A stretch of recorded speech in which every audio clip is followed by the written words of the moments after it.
아멘. 자, 오늘은 요한복음 20강, 오늘은 요한복음 6장 16절부터 21절, 우리 5절 정도 되는 말씀인데, 이 말씀, 오늘 말씀을 같이 나누겠습니다. 자, 먼저 우리 지난주 2주에 걸쳐서 무슨 주제를 다뤘습니까? 바로 오병이요. 너무 유명한 기독교 스토리 중에서도 가장 어떻게 보면 제일 유명한 스토리인 오병이어. 그러나 오병이어는 단순히 너희들 헌신 열심히 하면 내가 다 채워줄게 라는 메시지도 아니고, 너희들 먹는 것 걱정하지 마 라는 메시지도 아니라고 말씀드렸습니다. 그러면 이것은 어떤 의미다 말씀드렸습니까? 예수님의 성찬식입니다. 오병이어 그 장소는 성찬식 장소였으며, 또한 예수님께서 나를 먹어야지만이 너희는 살 수 있다 라는 것을 떡과 물고기와 떡으로서, 빵과 물고기로서 설명해 주시고 보여주시고 실제로 경험하게 하신 사건이 바로 오병이어 사건이다 라는 것입니다. 자, 지난주에 이 오병이어 사건과 관련된 3가지 사건이 있었다 말씀드렸는데, 첫 번째 뭡니까? 바로 유월절. 이날은 유월절이었습니다. 유월절 날 예수님께서 오병이어를 일으키신 이유가 뭐라고 말씀드렸습니까? 바로 내가 유월절 어린 양이다 라는 의미죠. 내가 유월절, 즉 유월절이 무엇입니까? 출애굽 당시에 10번째 재앙을 유월절 어린 양의 피로 넘어갔듯이, 너희가 나를 먹고 믿어야지만이 너희가 죄 가운데서 넘어지지 않고 죽음이 너희를 넘어갈 수 있다라는 의미를 주셨다라고 말씀드렸습니다. 두 번째, 어떤 사건과 연결됐다 말씀드렸습니까? 바로 세례 요한의 죽음이죠. 즉 세례 요한이 죽고 난 다음에 예수께서 행하신 이 오병입니다. 그렇다는 것은 바로 이 오병이어 사건이 바로 이 세례 요한, 즉 목자 없는 양, 세례 요한의 죽음으로써 목자 없는 양이 된 이들에게, 너희들 세례 요한이 그동안 열심히 전했던 그 목자가 바로 나야 라는 것을 증거해 주시고 알려주신 사건이 바로 오병이어 사건이었다 라고 말씀드렸습니다. 그래서 그게 어디에 예언되어 있다고 말씀드렸습니까? 지난번에 이사야 9장에 나타난 사건을 예수님께서 실천하셨다 라고 말씀드렸습니다. 이사야 9장에 관련된 부분은 제가 나중에 24일날 우리 성탄절 예배 때 이사야 9장 말씀을 자세하게 또 말씀드리도록 하겠습니다. 자, 그러면 세 번째, 어떤 사건이 있었다? 바로 제자들의 전도 사역이 있었다. 이 전도 사역이 있다는 건 어떤 의미라고 말씀드렸습니까? 전도 사역이 있었다. 그것은 바로 이제 영적 전쟁이 시작되었다. 예수님께서 오병이어, 즉 나를 먹으라고 한 건 성찬식인데, 우리가 왜 성찬식을 합니까? 예수님이 죽으셨기 때문에 성찬식을 하는 거죠. 죽고 부활하신 것을 기념하는 겁니다.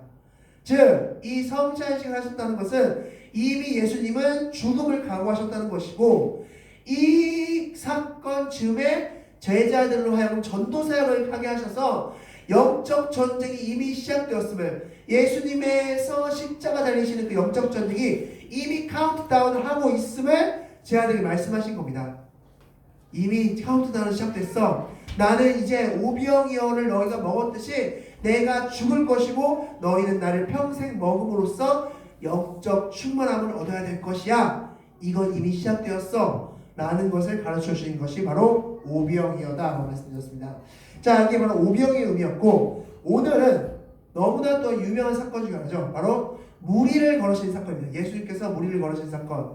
자, 이것 관련된 참 많은 이야기들이 있는데, 과연 질문은 이것입니다.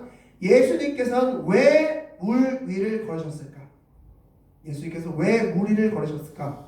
어떤 의미가 있을까에 대한 말씀을 같이 나누도록 하겠습니다. 자, 오늘 말씀 전에 우리 15절 말씀 같이 한번 읽겠습니다. 15절, 6장 15절입니다. 바로 앞절이죠. 시작! 그러므로 예수께서 그들이 와서 자기를 억지로 붙들어 임금으로 삼으려는 줄 아시고 다시 혼자 산으로 떠나 가시니라. 아멘. 자, 이것은 오병이어 오병이어 사건, 오병이어 기적 사건 직후에 일어났던 일이죠. 예수님께서 오병이어를 일으키시니까 많은 사람들이 예수님을 임금 삼으려고 했다라고 말씀하고 있습니다. 자, 왜 임금 삼으려고 했을까요? 이들은 왜 예수님을 임금 삼으려고 했을까? 자, 말씀을 통해서 보겠습니다. 우리 26절 말씀. 자, 26절 말씀 다 같이 한번 읽겠습니다. 6장 26절입니다. 시작.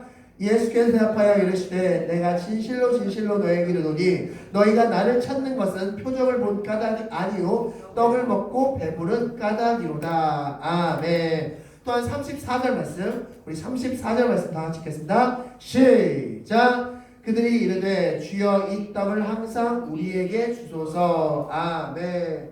자, 무슨 말씀입니까? 오병이어처럼 매일매일 나도 우리 배부르고 싶어요. 우리 뭐 크게 노동하지도 않고 말씀 듣다가 하나님이 예수님이 주시는 떡과 물고기 먹으면서 항상 그렇게 배부르고 싶으니 당신 우리 임금합시다 라는 이야기입니다. 당신 우리한테 좀 먹을 거 줬으니까 이거 오늘만 일회성으로 주지 말고 우리 임금 돼서 항상 우리 좀 채워주십시오. 배 좀 채워주십시오 라는 목적으로 예수님을 임금 삼으려고 했다라고 말씀하고 있습니다.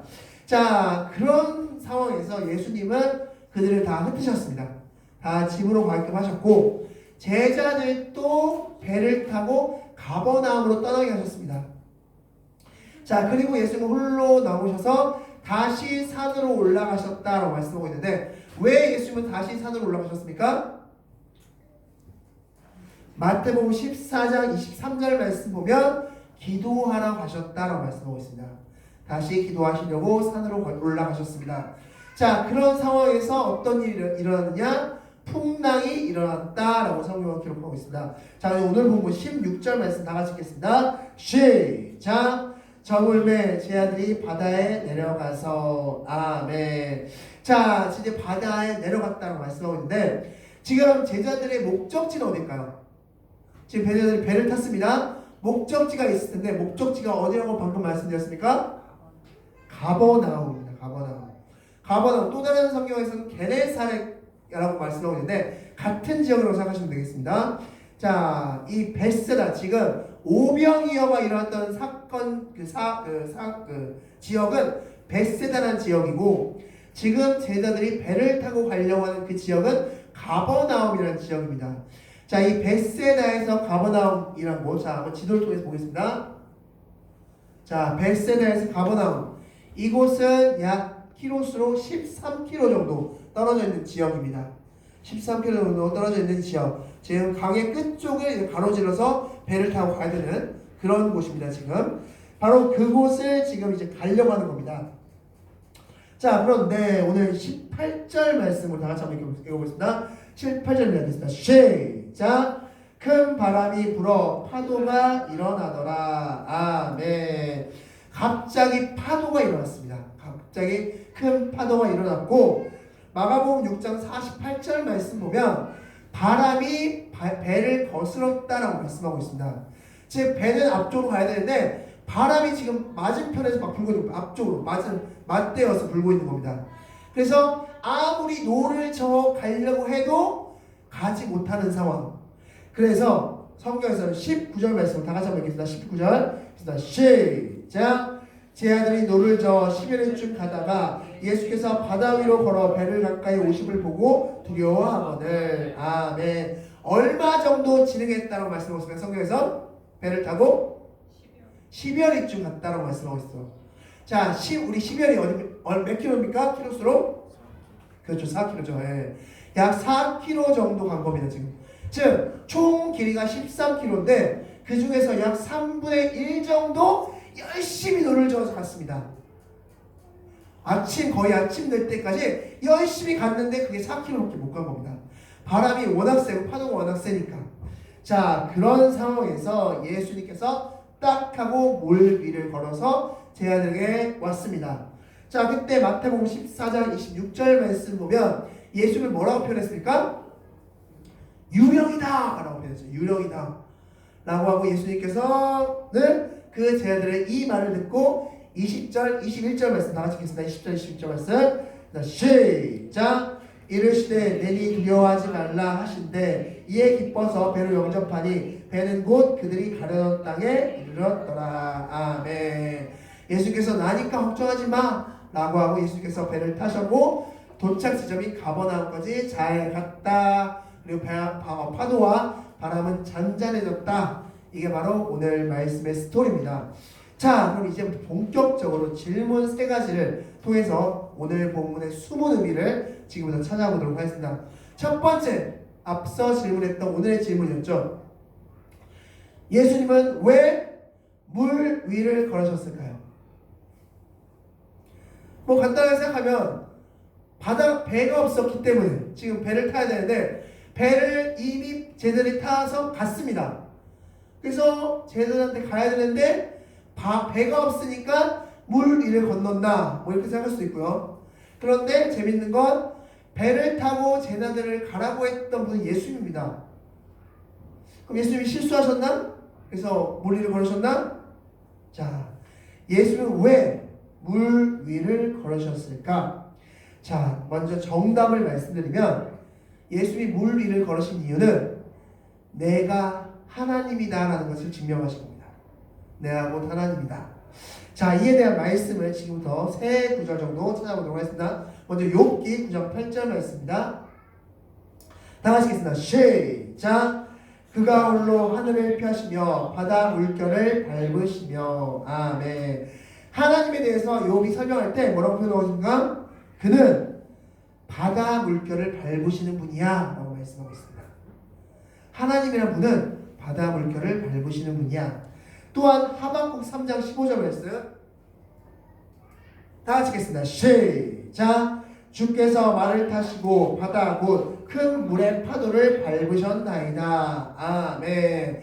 이것은 하나님께서 마지막 큰 부흥을 일으키실 때 하나님께서 나타내실 징조를 하박국 선지자가 예언하는 것인데 그 하나님은 큰 물의 파도를 밟으시는 분이야 라고 말씀하고 있습니다.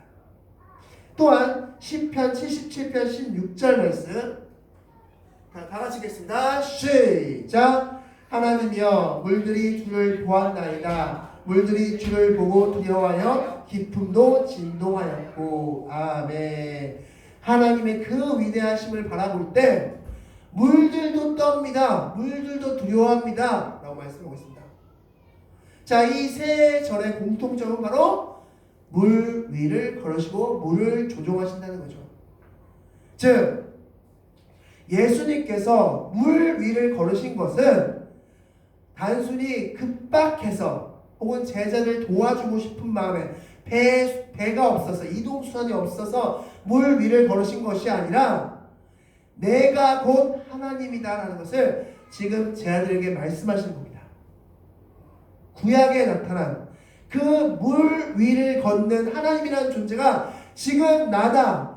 내가 하나님이므로 나는 지금 물 위를 걷고 있다. 그러니 너희들 나를 하나님으로 믿어라 라는 것입니다. 이것은 앞서 오병이어 사건 전에 예수님께서 무엇을 말씀하셨습니까? 바리새인과 유대인과 대화를 통해서 나와 하나님은 동등하다. 그걸 지금 계속 말씀하십니다. 내가 곧 하나님이야. 나는 하나님과 계속 동등해 라는 걸 계속 말씀하시고 있는 상황입니다. 지금 그것을 실질적으로 살 모습을 통해서 어떤 액션을 통해서 지금 예수님이 말씀하신 것이다 라고 생각하시면 되겠습니다. 그렇다면 예수님께서 어떻게 해서 물 위를 걸으실 수 있을까? 창세기 1장 1절 태초에 하나님이 천지를 창조하시니라. 요한복음 1장 3절 말씀 지은 것 중에 하나도 예수님께서 짓지 아니한 것은 없다라는 말씀. 예수님께서 모든 것을 창조하셨기 때문에 물 위를 걷는 것이 가능했다라는 것입니다. 즉 예수님은 누구시다? 하나님이시다. 지금 물 위를 걷는 이 사건을 통해서 그걸 말씀하신 겁니다. 지금 내가 곧 하나님이다 라는 것입니다. 자, 그런데 우리가 이제 여기서 한 가지 의문이 드는 사건이 있습니다.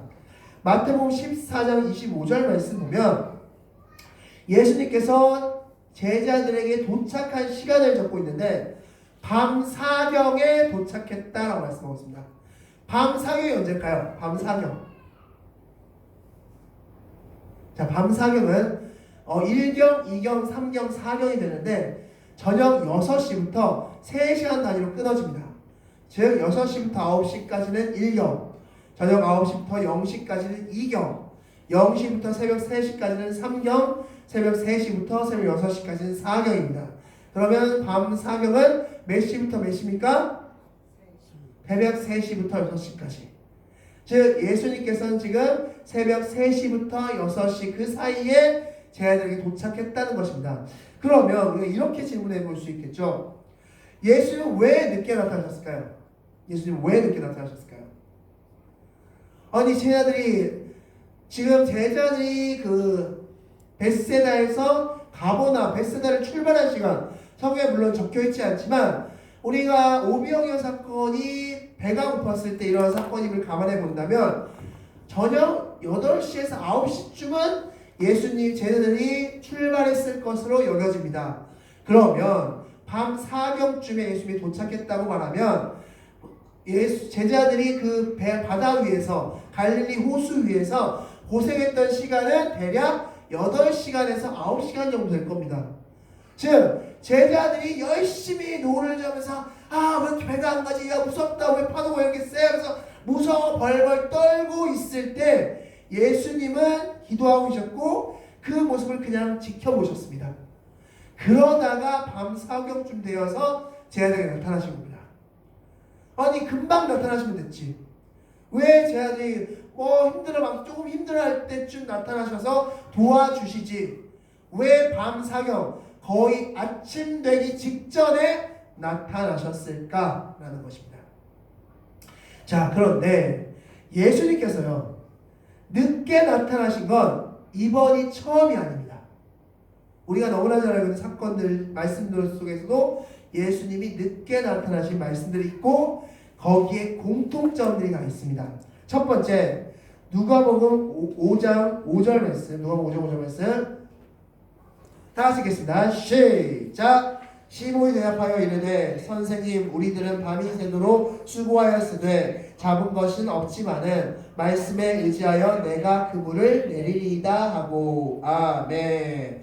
자, 지금 베드로가 어부로서 열심히 그 어부질을 했는데 하나도 안 잡혔습니다.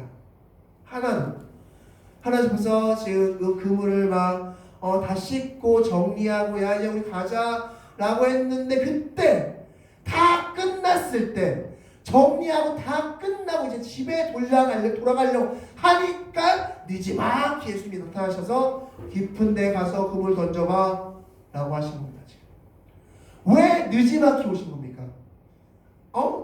그물 다시 필요하면 얼마 했는데 다 씻어놓고 지금 정리 다 했는데 왜 늦지막히 도착하신 겁니까?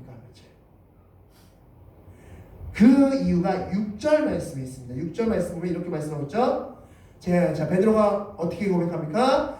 베드로가 엎드려서 예수님께 주여 나는 죄인이로소이다 나를 떠나소서 라면서 예수님을 뭐라고 지칭합니까? 주여.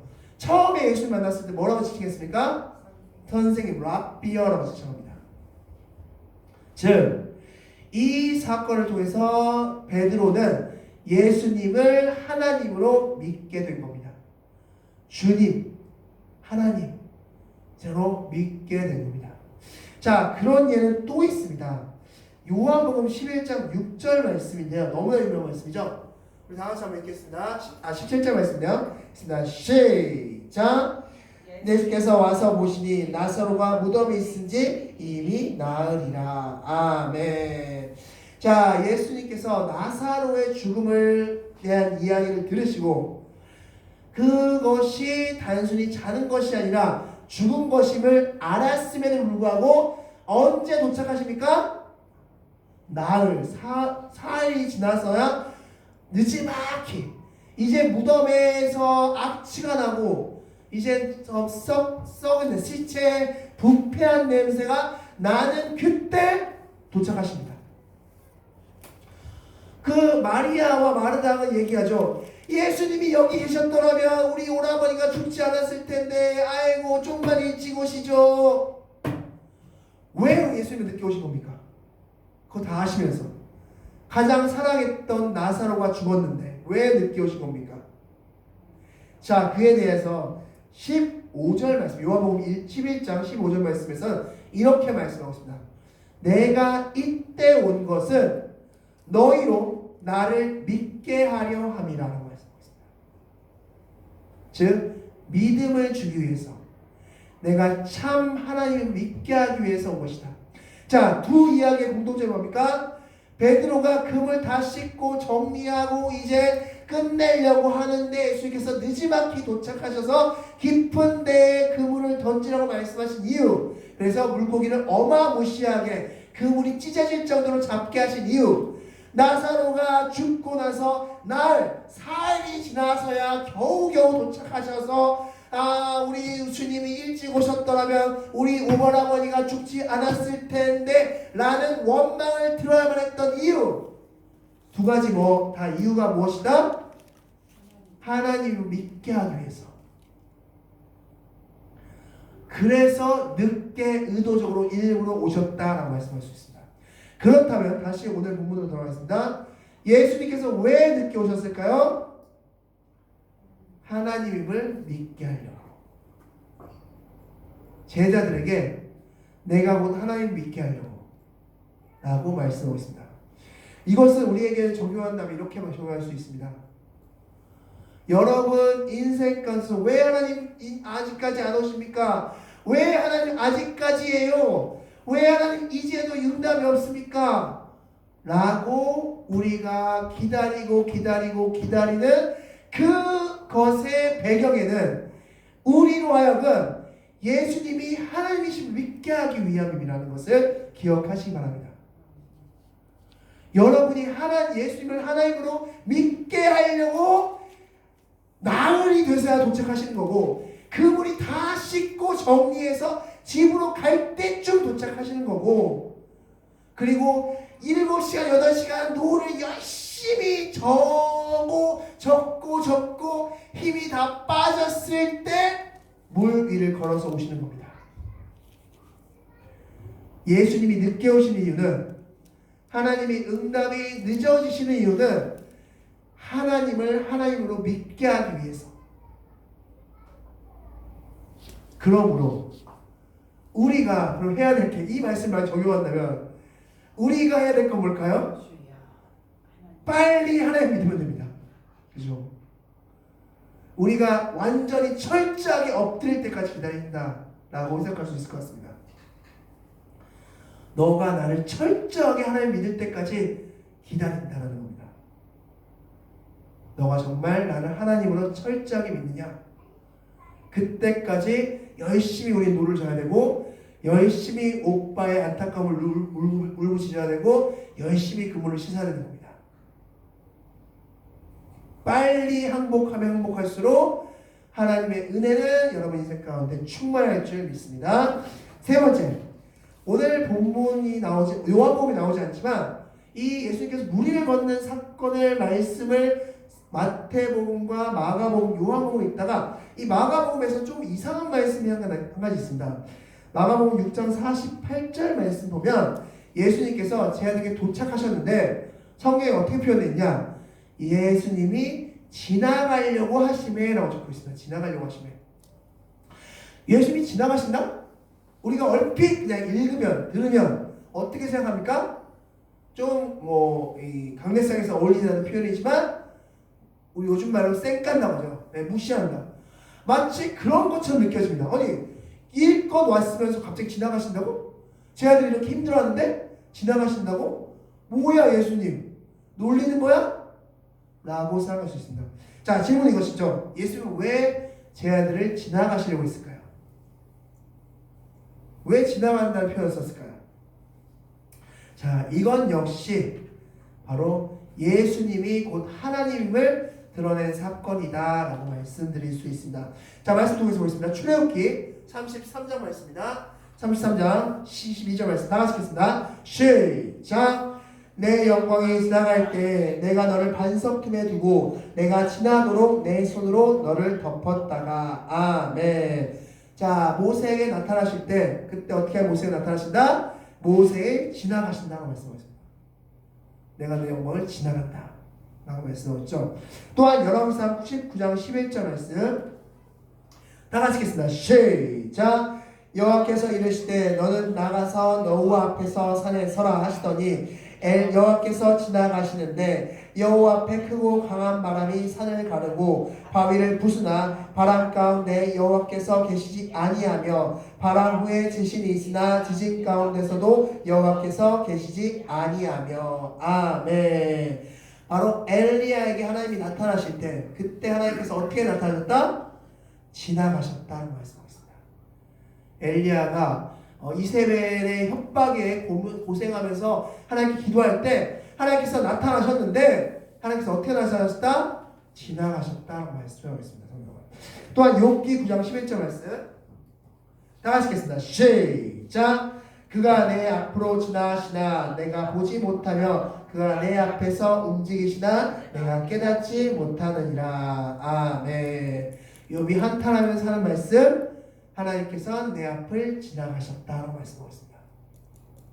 자, 그런데 이 세 절뿐만 아니라 오늘 본문까지 방금 읽었던 마가복음 6장 48절 이 네 절 모두 지나가다는 표현이 있는데 이것의 원어가 다 똑같습니다.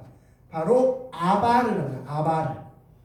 아바르가 바로 지나가다 혹은 건너가다 라는 뜻을 가지고 있습니다. 근데 이 아바르라는 뜻이 굉장히 중요한 단어인데 이 아바르에서 온 성경에서 많이 쓰이는 단어가 있습니다. 이 아바르가 어원인 단어가 있습니다. 어떤 단어일까요? 히브리. 이 히브리라는 단어가 바로 아바르에서 온 단어입니다.